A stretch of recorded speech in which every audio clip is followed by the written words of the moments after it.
Join with Pete and Jake from Stereo Honey, who are just about to play the Fenta stage here in Great Escape. How are you guys? You good? Pretty tired. Pretty tired, yeah. But feeling pretty excellent as well. Yeah. You're gonna have a chilled one tonight, is it? Oh yeah, for me. We've not decided. we were basically we were saying before either two things are gonna happen. Like we'll finish our set and we'll collapse and go into a fetal position, or we'll get second wind. We'll be on pure adrenaline and we'll be like, we'll just go for the rest of the day. Yeah, just gonna wild it out in Brighton. I reckon you're gonna collapse though. I'll collapse. Okay. Yeah, this one is there. Well, I caught your set yesterday at the Prince Albert, and it was fantastic. Like your voice just travels around the room so wonderfully. Thank you. Yeah. How did you feel it went for you? It was busy. Yeah, it was. Like, we had to queue outside to get in, so. Yeah, we heard there was like a 20-minute queue. Yeah. Yeah, so happy. Yeah. I mean, it's city festivals are just manic, aren't they? They are, yeah. Like they're just insane, but I think that stress, that adrenaline, like adds to the shows in a way. Definitely, yeah. And so they're super cool and vibey for like people who are going to them, because it's like you flit around, you can see like 20, 30 people in a day, but if you're playing there, you're like, For anyone else. It's crazy, yeah. it's mad. Yeah. But yeah, so we're just super proud. Like, Absolutely, so you should be. I'm sure it's going to be a wicked turnout today as well. The sun's out, so that's always a good thing, isn't that is always a good Can't thing. go wrong with the sun. Yeah. But I was having a look at you on the stereo playlist as well. It's very diverse there. You've got a bit of Apex Twin, you've got a bit of Moby, you've got a bit of Massive Attack. So is there a bit of a diversity in the band, or do you all kind of listen to similar things? I mean, yeah, we have like kind of a eclectic mix, don't we? As like from like jazz to rock and anything really. Everybody in this band is very different. Yes. And like at first that was a weird thing. Yeah. Like we're all very different people, very different personalities, and like so Jake listens to lots and lots of jazz. Yeah. Nikki listens to lots of really eclectic mix of music. Yeah. Ben's the same. Yeah. I'm maybe slightly more pop than the rest of the lads are. Yeah. But I think it's like the clash of those sensibilities that makes the music. Absolutely. It keeps it fresh, because it's like, oh, have you heard this soundtrack from this Spanish film, like, or have you listened to this classical music piece? And I'm like, okay, how's that going to work here? I have no idea. Yeah. I have no idea how that playlist is going to appeal to any one person. Like, it's just going to go through and be like, what? Okay, yeah, but it's good. It's a nice stuff. But the things that you listen to doesn't necessarily reflect, like, the way you make your music and stuff, isn't I mean, it? So, it's either way, isn't it? Apex Twin is God. So, you can't go wrong. Enough with said. it. No, exactly. Enough said.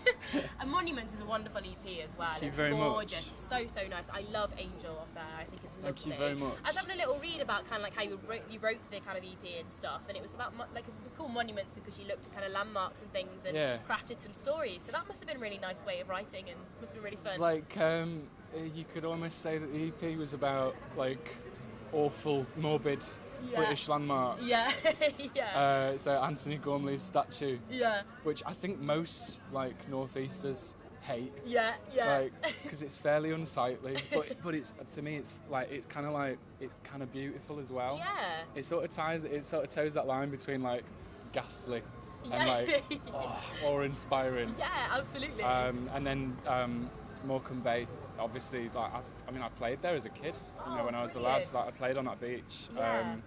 So it's very close to my heart, that place. That's wonderful, So it felt good to sort of take from my own memory, my own experience, and write lyrics around that. Absolutely. Is that always been kind of the way you've written before, or is it kind of like a new thing you've kind of adopted? I don't think I know how to write any other way. We had this conversation, right? Like, because obviously, a lot of songwriters, they'll draw from the personal. Yeah. And I'd love to be able to write a song like, I don't know, maybe I've broken up with my missus or something. Yeah. And I'm really unhappy about it. Yeah. Like you. Yeah. But I can't do it. I can't do it. No. It's not me, and I'm more interested in like writing narratives. And in an abstract way, I'm trying to deal with the same stuff. Yes. But maybe by abstracting it, I'm putting it a little bit further away from myself. Yeah, but I think that's nice because some people adopt their own kind of feeling towards a song, and they kind of adopt it in their own sort of way. That's the most important thing. Absolutely, like our music doesn't belong to us really. Like I feel really strongly about this. I feel like when you write something and you put it out there, like it, and then we get so many kids like coming up to us at our gigs and being like, let me tell you what your song means. And I'm like, that's cool. Please tell me. That's wicked. I think that's sick. Yeah. Like someone telling you what your song means, because it's really like nice. Clearly they've taken it on board and they've made it theirs. Yeah. And I just think there's no greater like way of saying I like your music than I've made it mine. And The Bay was your first music video that you brought out very recently. Yeah. How was it doing the underwater stuff? That looked quite intense. It was fairly intense, but I've got a little secret. Yeah. It was a heated tank. No, was it? You're so good. That was boiling. It was like, was it? You know, like when you go in the kids' swimming pool. Yeah. And you've been in the adult pool and you've got used to that temperature and you go in a kids' pool and you're like, oh my god, this is roasting. And then you stay in there and go back into the adult pool and you're like, oh my god, this is freezing. The tank was like kids' pool temperature, and every time I got out, because we filmed on quite a cold day, I was like, I want to get back in. I want to stay in there. It was amazing. Oh my god. Absolutely amazing. But don't tell anyone. No, I won't. No, no one's going to know that. Yeah, it was freezing and we suffered for it. And it was terrible. And it looked good. Yeah. But it looks really cool. It's very atmospheric and it goes really well with the song as well. So Thanks. It all looks fantastic. Have you got any more music videos on the way? Because obviously that was the first one. So have you got more in the pipeline? Aye, aye, Captain. Oi, oi. We have. We have. We've got another on the way, which we're very excited about. Watch this space. Yeah. Yes. It's really good. But you guys are going to be headlining the Firestone stage with Caption the Botman in London. How are you feeling about that? It's a wicked lineup on that stage as well. Yes. Cool. All Points East is like the best festival in the world. Yeah. And I had a look at the lineup this year. And I got like just giddy with the. I was like, oh my god, have you seen this lineup? Like, I think the Neighbourhood are playing, a band I'm absolutely obsessed with. I got introduced to them through a friend. Oh, brilliant! And I'm listening to them a lot at the moment. Catfish I've been listening to for a while. Yeah, brilliant band. I'm gonna try and stay the whole weekend. Oh. I want to catch the XX. Yes. I want to see Low Moon if I can. Yeah. There's so many good bands. It's a brilliant festival. And it's like the nicest thing to be asked to join the lineup. You're Absolutely. like, oh man, so we're up. Okay.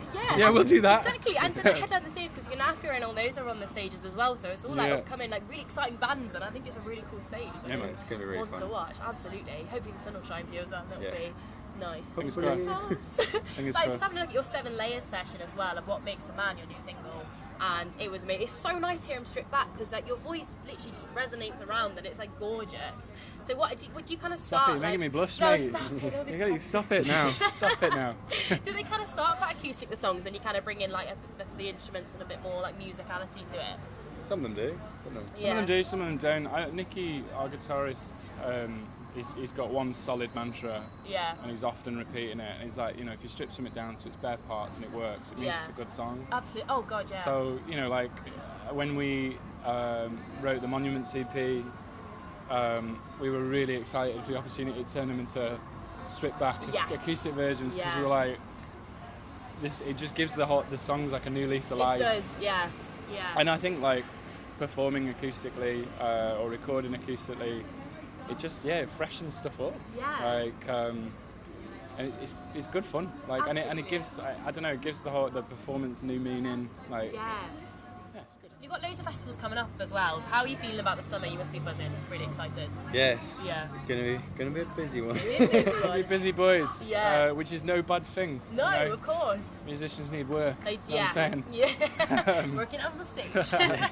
No, it's going to be wicked. Like we're really lucky, and we've also worked really hard.